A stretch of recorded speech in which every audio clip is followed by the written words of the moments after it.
مومنوں کو ان کے دلوں کو ثابت رکھتا ہے، مضبوط رکھتا ہے، اس دنیا میں بھی اور آخرت میں بھی۔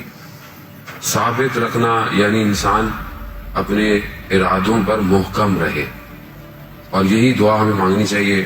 بہت ساری دعائیں ایسی جو ہم دعائیں قنوت بھی پڑھتے ہیں تاکہ باتیں نماز فجر کے بھی اندر کہ پروردگار ہمارے قدموں کو ثابت رکھ۔ کیونکہ جو دور ہے، جو زمانہ ہے، اس زمانے کے اندر بڑے بڑے قدم لڑکھڑا جاتے ہیں۔ یہی وجہ ہے کہ مولا کائنات حضرت علی ابن ابی طالب علیہ الصلوۃ والسلام صلی محمد، جب امام حسن مصطفیٰ علیہ السلام کو جو نصیحتیں ہیں، نامے ہیں، ان کے اندر جہاں انہوں نے کہا ہے کہ جب تم جنگ میں ہو تو اپنی نگاہوں کو دشمن کے آخری صف میں اور اپنے قدموں کو مضبوطی سے رکھ، یعنی کہ انسان کے قدم اگر مضبوط ہیں، ایک تو یہ قدم ہے جو ظاہراً ہے، ایک اس کے ارادے کے قدم ہے کہ وہ جب بھی کوئی کام کرنا چاہتا ہے اس کا ارادہ محکم کتنا ہے۔ آیا اس کا ارادہ نیت ہی سے محکم نہیں ہے؟ اب میں چاہتا ہوں جی میں صبح نماز پڑھوں، فجر کی پڑھوں، انشاءاللہ سب پڑھتے ہیں، تہجد کی پڑھوں، لیکن میرا ارادہ ہی تھوڑا ڈاما ڈول ہے، تو اب میں 6 الارم بھی لگاؤں، سب کو بند کر کے میں نے سونا ہی ہے، یا مجھے آواز ہی نہیں آنی ہے، یا میں رکھوں کہ جی میں کچھ کروں گا کسی کے لیے، لیکن میں اندر سے ارادہ میرا محکم نہیں ہے کام کرنے کا۔ لیکن اگر انسان کا ارادہ مضبوط ہو اور اس کے پاس وسائل نہ بھی ہو تو بھی وہ کام انجام دے دیتا ہے۔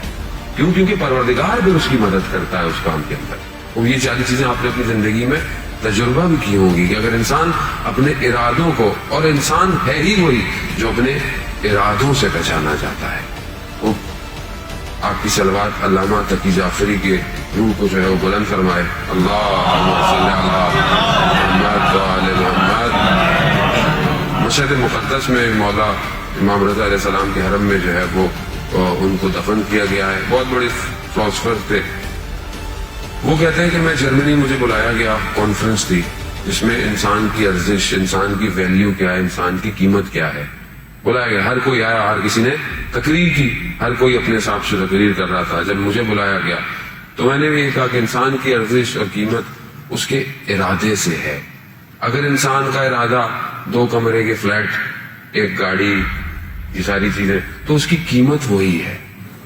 اگر انسان اپنی زندگی کے اندر ان چیزوں کو رکھتا ہے کہ میرا ارادہ کیا ہے، ابھی ہم لوگ کیا ہے، جوان سے پوچھے کیا چاہتے ہیں، گھر ہو جائے، گاڑی ہو جائے، بس یہی ہو جائے، تو یہی قیمت ہے بس۔ پھر یا مثلا کو روڈ پہ چلتی ہوئی چمکتی ہوئی گاڑی دیکھی تو بس کاش یہ ہوتی، تو بھئی یہی ارادہ ہے۔ میں منع نہیں کر رہا کہ آپ گاڑی میں رکھیں، چیز رکھیں، لیکن نہیں، ایک اندر سے انسان کی ارزش کیا ہے، ویلیو کیا ہے، یہی ویلیو ہے بس۔ یہی مادی، یہ ساری چیزیں، یہ چھوٹی سی چیزیں علل ظاہر، یہی ویلیو، تو بھئی یہی ویلیو ہے اس کی۔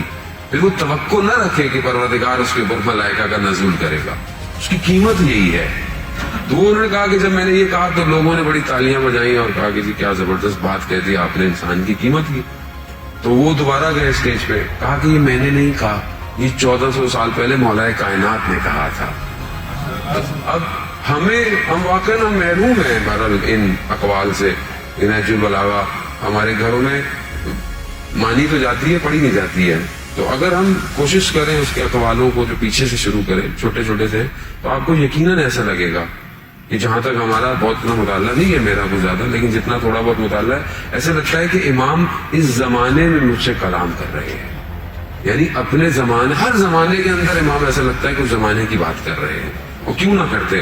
ظاہر ہے کہ وہی سب سے بڑے معلم بھی ہیں، وہی سب کچھ بتانے والے ہیں، اور جس کے لیے رسول یہ کہتے ہیں کہ انا مدینۃ العلم وعلی بابها، تو اس کے بغیر کیسے ہو سکتا ہے کہ جب قیامت تک کے جتنے بھی علم ہو اس سے امام واقف نہ ہو؟